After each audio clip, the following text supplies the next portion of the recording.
Halo teman-teman dimanapun Anda berada, kembali bersama saya Imade Giri Channel. Di sini saya akan mempertunjukkan lagi perkebunan rica yang saya review dulu. Dan sekarang saya mulai masalah perkebunan non pestisida. Jadi ini sudah berumur kira-kira 1 bulan. Ini teman-teman, besarnya sudah segini. Saya tunjukkan pada teman-teman. Nah, ini besarnya sudah segini. Jadi ini tanpa menggunakan kimia. Saya posting lagi lebih dekat. Nah, ini kalau kita memeriksa rica atau cabai yang memang digemari oleh banyak orang, ini kalau dia terkena trip, dia masuk di bawah daunnya sini. Nah, kalau bawah daunnya sini bagus, itu artinya ricanya sehat dan tidak terkena penyakit. Penyakit yang menyerang rica itu adalah trips.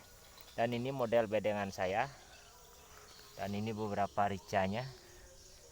Nah, ini bentuk bedengannya. Ricanya sudah mulai tumbuh dengan bagus. Ini saya tidak menggunakan pestisida kimia. Dan ini lagi variannya tidak menggunakan pestisida kimia. Jadi kita menggunakan bawang putih. Bawang putih bisa dipergunakan sebagai bahan untuk membuat pestisida nabati. Ditambahkan dengan urin sapi, daun nimba, dan daun sirih. Dan ini perkembangannya begitu cepat. Nah, ini dia teman-teman. Ini baru berumur kurang lebih 1 bulan lah. Ini gejala trip yang mencarinya. Ini di ujungnya sudah kelihatan keriput. Jadi mungkin besok saya semprot lagi menggunakan bawang putih. Karena bawang putih itu memiliki unsur sama seperti pestisida jenis abamectin. Kandungannya boleh dikatakan tinggi, tapi tidak membunuh hamanya, tetapi mengusirnya. Dia mengusir hamanya. Dan bedengannya cukup digemburkan seperti ini. Ini jarak tanamnya kira-kira sekitar 60 cm. Jadi satu bedengan kita buat hanya satu-satu. Untuk lebih jelasnya ini teman-teman.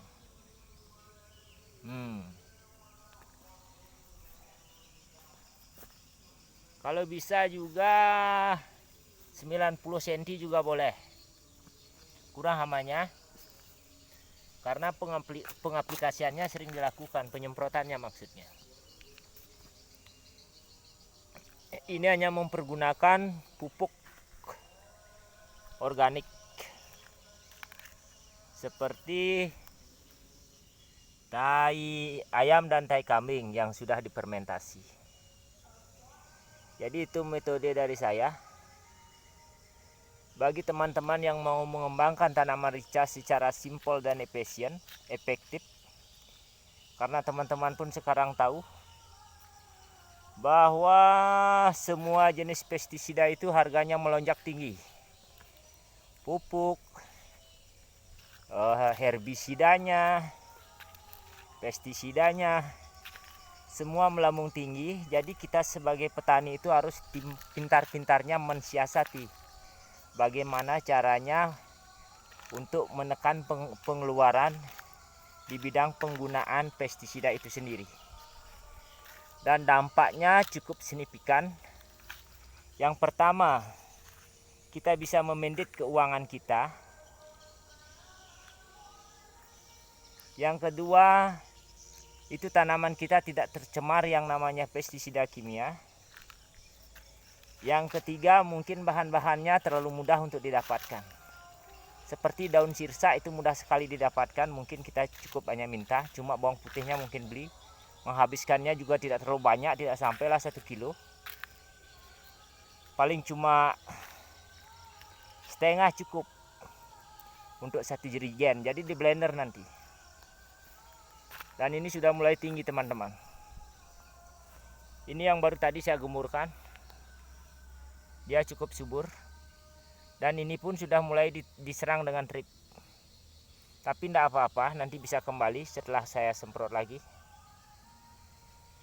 Bagi teman-teman yang suka dengan video horti kami, horti yang simple dan efisien, tanpa banyak mengeluarkan pundi-pundi rupiah, silahkan like, komen, dan subscribe video Madigiri selanjutnya. Dan kami tidak akan bosan-bosannya untuk mendemokan bahwa tanaman kita bebas dari kimia berbahaya. Kita menggunakan pupuk, ya boleh-boleh saja yang suka.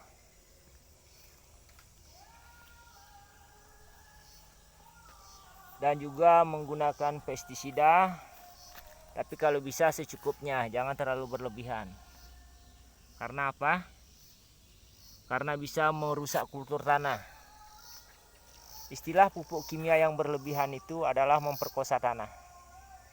Jadi tanah dibuat sedemikian rupa supaya mempercepat asimilasinya menggunakan kimia, sehingga pertumbuhan tanaman itu cepat subur dan tinggi secara instan. Padahal dampak kedepannya kultur tanah itu bisa terkuras, unsur haranya terutama. Kalau unsur hara yang sudah terkuras, itu akan menyebabkan tanah menjadi gersang dan susah untuk ditanami apapun. Mungkin seperti ini tanaman rica yang saya tanam. Teman-teman bisa lihat semuanya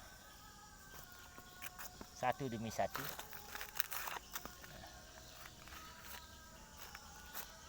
Dan kepada teman-teman yang masih menggunakan kimia, saya tidak melarang penggunaan kimia, tetapi kalau bisa dikurangilah sedikit demi sedikit, agar bumi pertiwi kita ini bebas daripada kimia.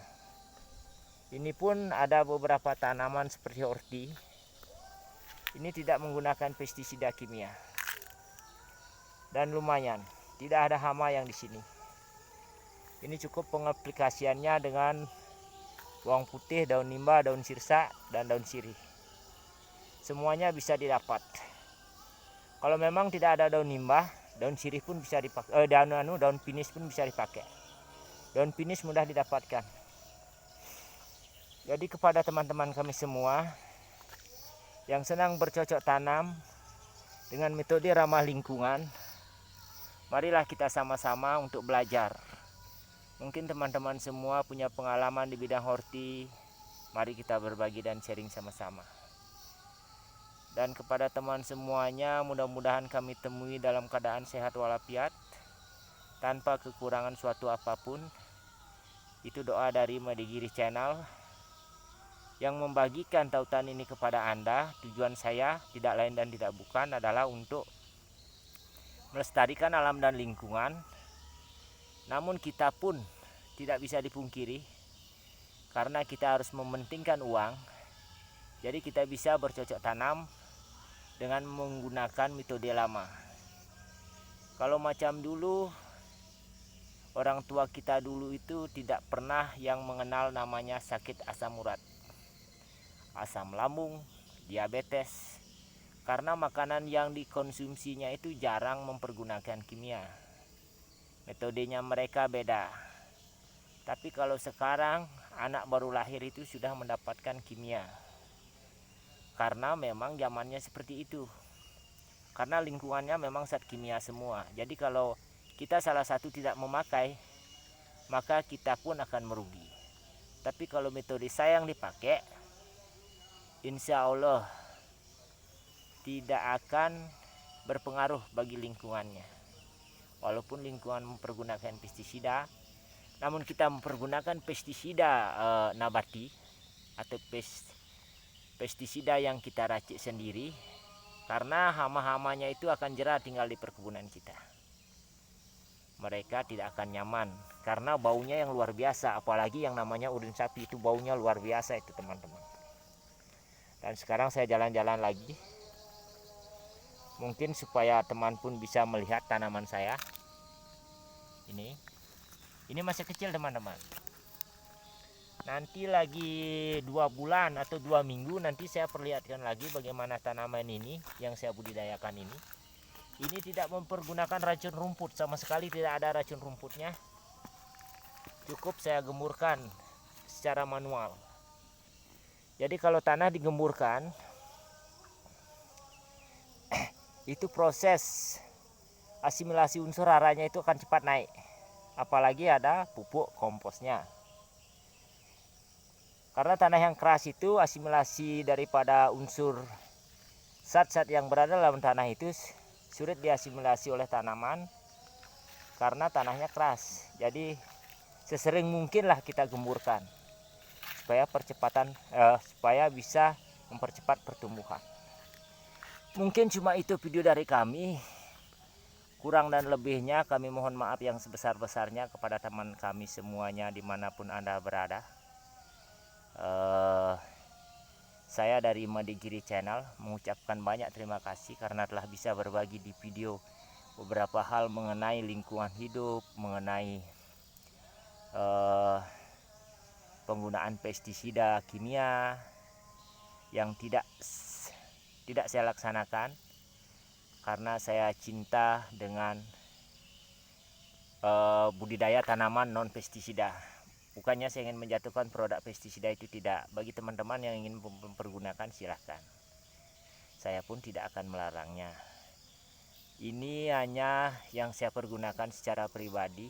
Mungkin ada yang mau ikut, boleh, saya tidak melarang.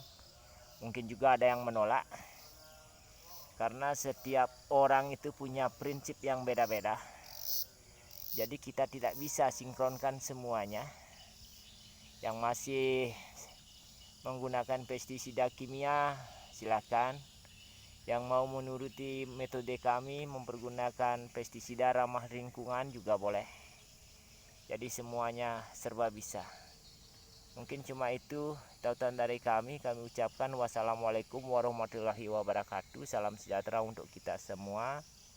Dan Om Swastiastu. Salam Rahayu.